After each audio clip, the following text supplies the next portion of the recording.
Assalamualaikum warahmatullahi wabarakatuh. A'udzu billahi minasyaitonir rajim. Bismillahirrahmanirrahim. Alhamdulillahirabbil alamin. Arrahmanir rahim. Maliki yaumiddin. Iyyaka na'budu wa iyyaka nasta'in. Ihdinas siratal mustaqim. Siratal ladzina ghairil maghdubi 'alaihim waladdallin. Amin. A'udzu billahi minasyaitonir rajim. Bismillahirrahmanirrahim. ولما رجع موسى إلى قومه غضبان آسفا قال بئس ما خلفتموني من بعدي عجلتم أمر ربكم وألقى الألواح وأخذ برأس أخيه يجره إليه قال ابن إن القوم استضعفوني وكادوا يقتلونني فلا تشمت بي الأعداء ولا تجعلني مع القوم الظالمين قال رب اغفر لي ولأخي وأدخلنا في رحمتك وأنت أرحم الراحمين. Al-A'raf 150-151.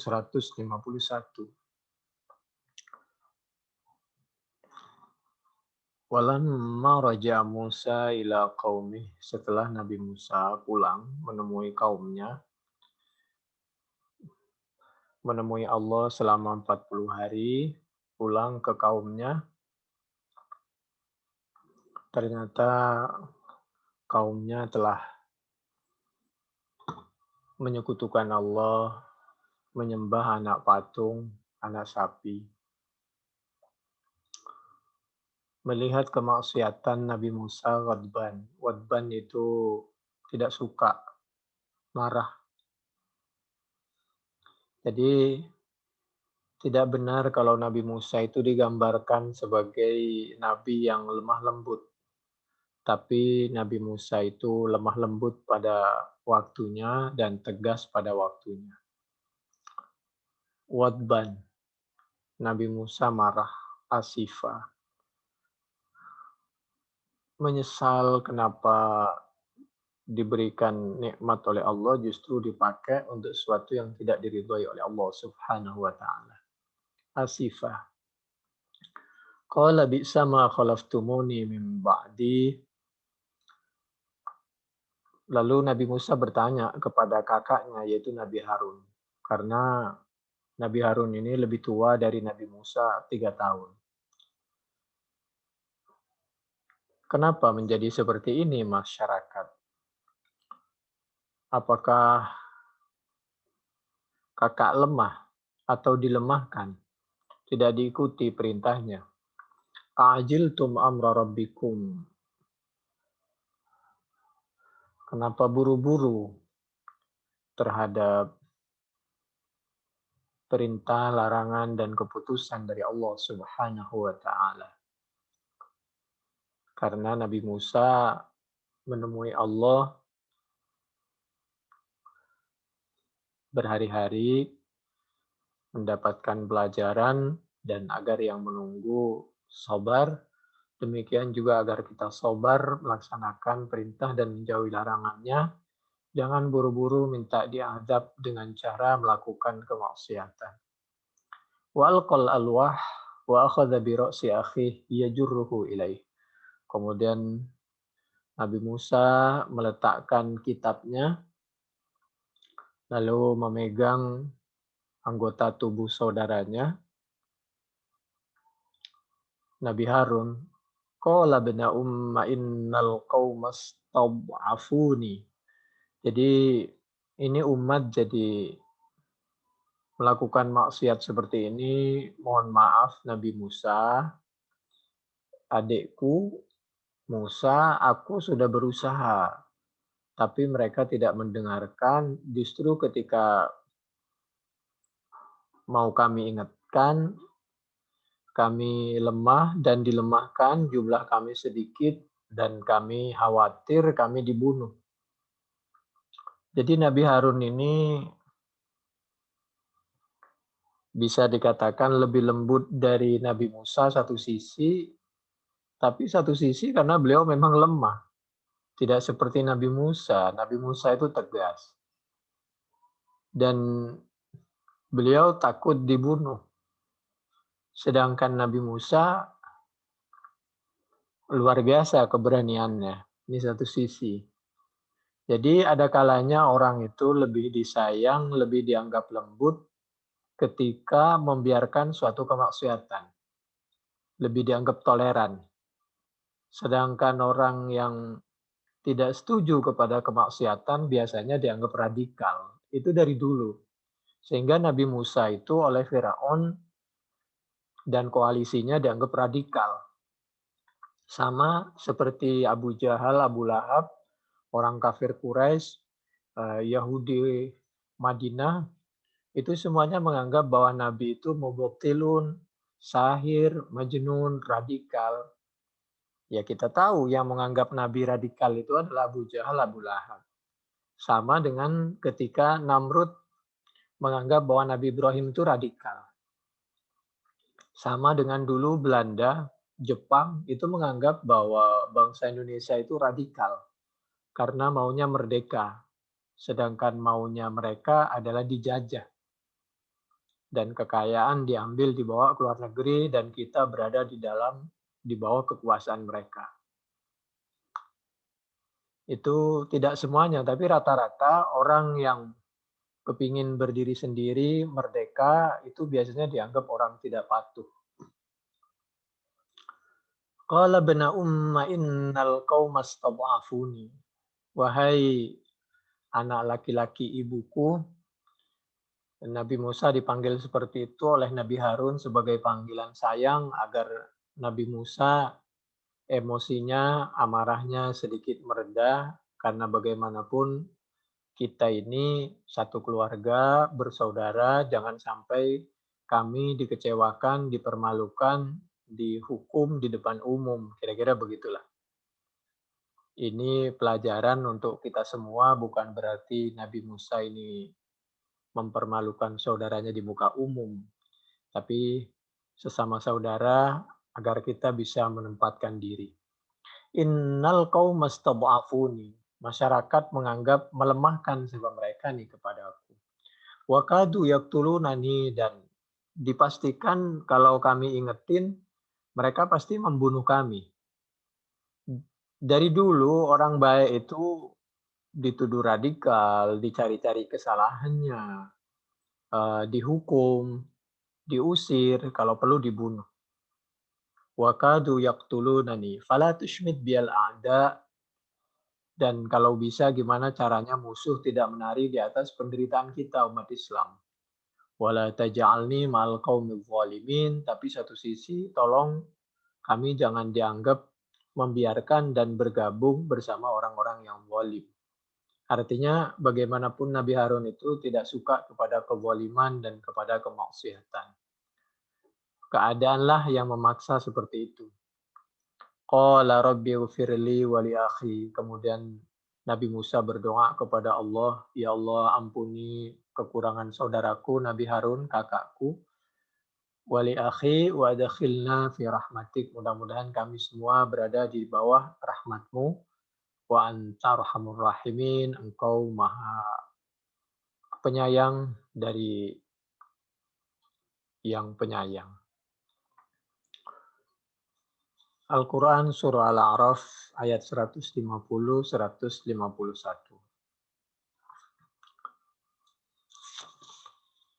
Wa kana Harun akbar min Musa salawatullah wa salamuhu alaihima bi 3 sinin wa habba ila bani Israel min Musa li'annahu kana layyinal ghadab.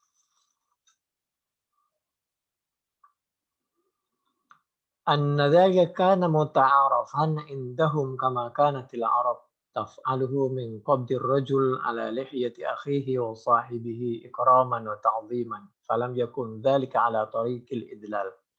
Ada yang berpendapat waktu Nabi Musa memegang jenggotnya Nabi Harun itu sebagai tindakan tegas, ada yang mengatakan itu karena untuk memuliakan. Karena di zaman dahulu kebudayaan atau kebiasaan orang Arab itu kalau memuliakan itu dipegang jenggotnya. Wallahu a'lam.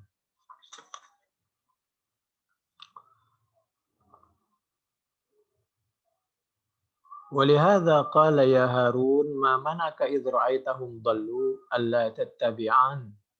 Itu kalau bahasa Toha 92-93. Fabayyana Harun annahu innama aqama khawfan ala nafsihi minal qatli. Fadallat al-ayah ala anna liman khashiyal qatlu ala nafsih inda tawyiril munkar ayyaskuta.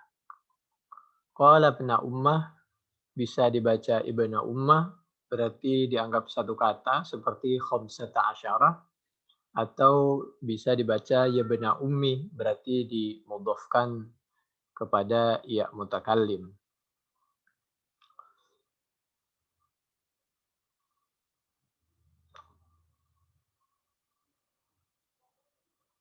Sama dengan ya ibadi. Az-Zumar ayat 10. A'udzubillahi minasyaitonirrajim. Bismillahirrahmanirrahim. Qul ya ibadiyalladzina amanu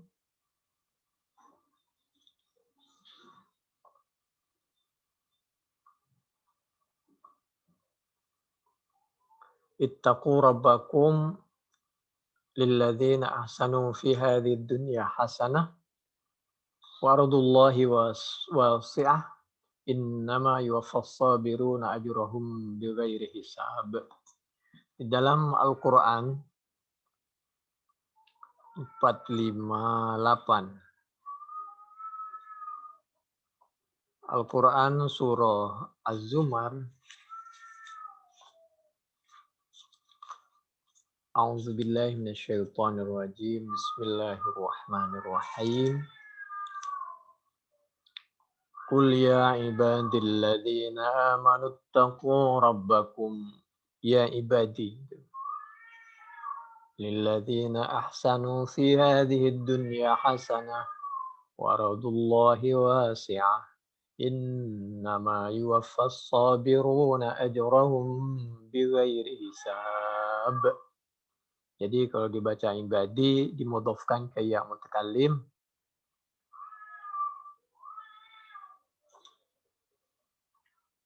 Nabi Muhammad sallallahu alaihi wa alihi wasallam katanya pernah mengajarkan berdoa. Allahumma inni a'udzubika min su'il qada wa darakis syaqa wa syamatatil a'da. Allahumma ya Allah, ini sungguhnya aku a'udzu, yaitu mohon perlindungan siapa aku, bika denganmu ya Allah, mohon perlindungan min su'il qada, dari keputusan yang kurang baik, kurang menguntungkan di luar kemampuan kami. Jadi minta agar nasibnya fid dunya hasanah wa fil akhirati hasanah wa qina adzabannar. Wa darki syaqa, dan minta perlindungan agar dijauhkan dari musibah, celaka. Wa syamatatil a'da, dan jangan sampai di waktu hidupnya menjadi bahan tertawaan, hinaan musuh. 3. Pertama, su'il qada, agar ditakdirkan menjadi orang yang baik, bahagia dunia akhirat. Yang kedua, darkis syaqa, dijauhkan dari musibah. Yang ketiga, syamatatil a'da, agar jangan sampai menjadi bahan tertawaan, olokan, atau di bawah kekuasaan musuh. Ini hadis Bukhari 6616, Muslim 2707, An-Nasa'i juz 8 halaman 269, hadis dari sahabat Abi Hurairah radhiyallahu anhu. Artinya kita suruh berusaha agar nasib kita semakin baik. Min su'il qada, yang kedua, kita disuruh hati-hati agar kita tidak terkena musibah, kecuali kalau sudah hati-hati masih terkena, mudah-mudahan ada hikmahnya. Yang ketiga, kita harus menghindar jangan sampai kita dibawa kekuasaan musuh.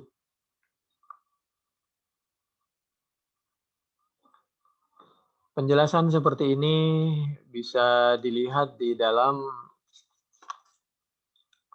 yaitu tafsir Al-Qurtubi juz 7 mulai dari halaman 253 di sebelah kiri sampai 257 di kiri lagi.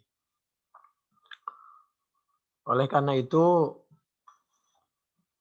Allah Subhanahu wa taala mengingatkan melalui lisannya Nabi Muhammad sallallahu alaihi wa alihi wasallam, idra'ul hudud 'anil muslimin, hindari menghukum orang-orang Islam mastata'tum, kalau mampu. Fa in kana lahu makhraj fahallu sabilah. Kalau masih ada celah, lebih baik kita membebaskan daripada menghukum umat Islam. Fa innal imama ayyukhti'a fil afwi, karena seorang pemimpin itu lebih bagus salah di dalam memaafkan khairum min ayyukhti'a fil uqubah, daripada kita salah di dalam menghukum atau memenjarakan seseorang. At-Tirmidzi 1424. Islam, Allah Subhanahu wa taala dan nabinya itu tidak suka menghukum, itu tidak suka. Apabila terjadi itu karena keterpaksaan, dan apabila khawatir membahayakan itu pun proporsional, tidak dicari-cari, apalagi kalau kepentingan politik. Suatu ketika ada orang yang sudah betul-betul eh, melakukan perzinahan lalu harus dihukum. Karena dihukum dengan batu, maka larilah yang dihukum tadi. Lari mestinya tidak dikejar, biarkan saja. Tapi rupa-rupanya sahabat nggak tahu sehingga dikejar. Nabi Muhammad Shallallahu Alaihi Wasallam menyampaikan, "Halla taraktumuhu." Kenapa kamu tidak membiarkan saja mereka lari? Ini pelajaran bahwa Allah dan Rasul-Nya tidak haus darah, tidak haus untuk menghukum umat Islam. Bukhari 4670, Muslim 1691. Oleh karena itu, menurut sahabat Abi Hurairah radhiyallahu an, katanya Nabi bersabda, "Innallaha tajawaza li ummati amma tuwaswisu bihi suduruha." Selama hanya lintasan sedikit, mudah-mudahan dimaafin oleh Allah. Tapi kalau lintasan itu ditahan sejenak, itu sudah dosa. Seperti yang diabadikan di dalam Al-Quran surah Yusuf. Di dalam Al-Quran surah Yusuf itu, A'udzubillahi minasyaitonirrajim, Bismillahirrahmanirrahim. Walaqad hammat bihi wa hamma biha.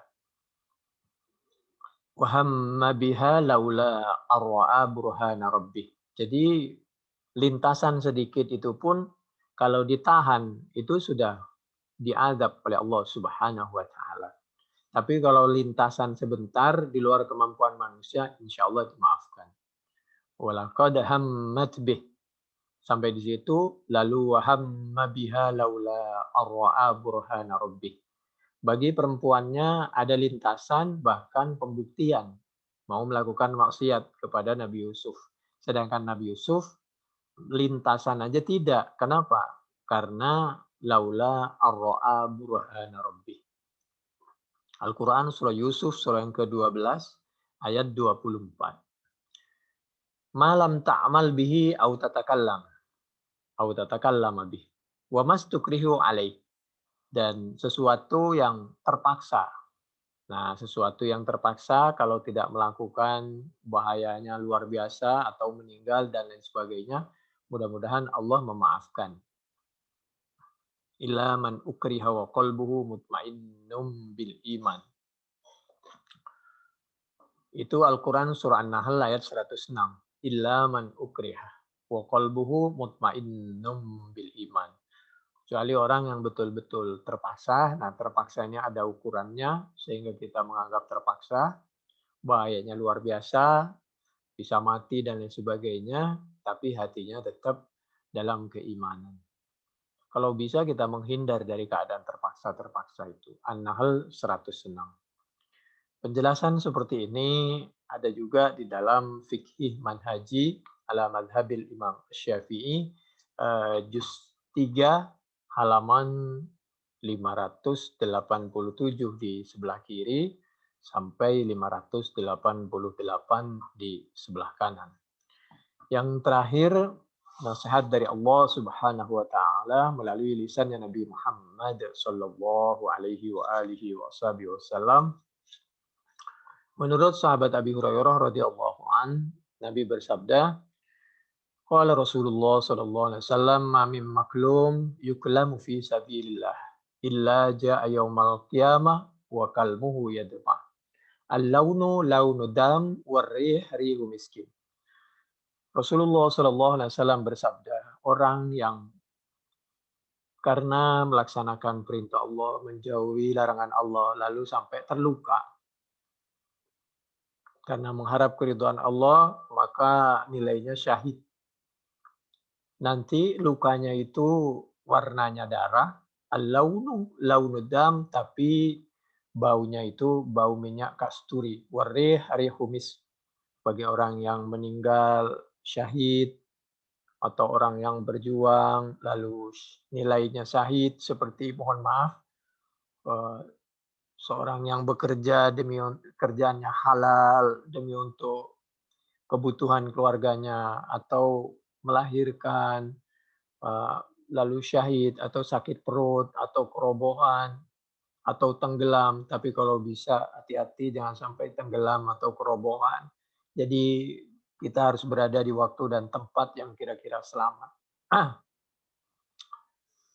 Itu Bukhari 5533. Lalu menurut sahabat Abi Musa al-Asy'ari radhiyallahu an dari Yaman ini, anin Nabi sallallahu alaihi wa alihi wasallam qala, "Matsalul jalisis salih wasaw kahamilil miski wa nafihil kir. Fahamilul miski imma ayyuhdika wa imma an tabta'a minhu." Orang yang kumpul dekat dengan orang yang baik dan yang kurang baik seperti ketika orang mendekat kepada warung tukang parfum. Maka mungkin kita dapat baunya atau kita bisa membelinya, dapat harumnya, tapi apabila kita di situ berteman dengan orang tukang besi, mungkin kita mendapatkan baunya atau anggota tubuh kita, baju kita terbakar. Ini pelajaran bukan berarti tukang besi tidak baik, tapi biasanya di situ ada api, itu maksudnya. Dan ini pelajaran agar kita bisa menempatkan diri pada tempat yang tepat. Demikian, ini Bukhari 5534. Mudah-mudahan bermanfaat sehingga kita di dunia hasanah wa fil akhirati hasanah wa qina adzabannar. Subhanakallahumma bihamdik asyhadu an la ilaha illa anta nastaghfiruka wa natubu ilaik. Wassalamualaikum warahmatullahi wabarakatuh.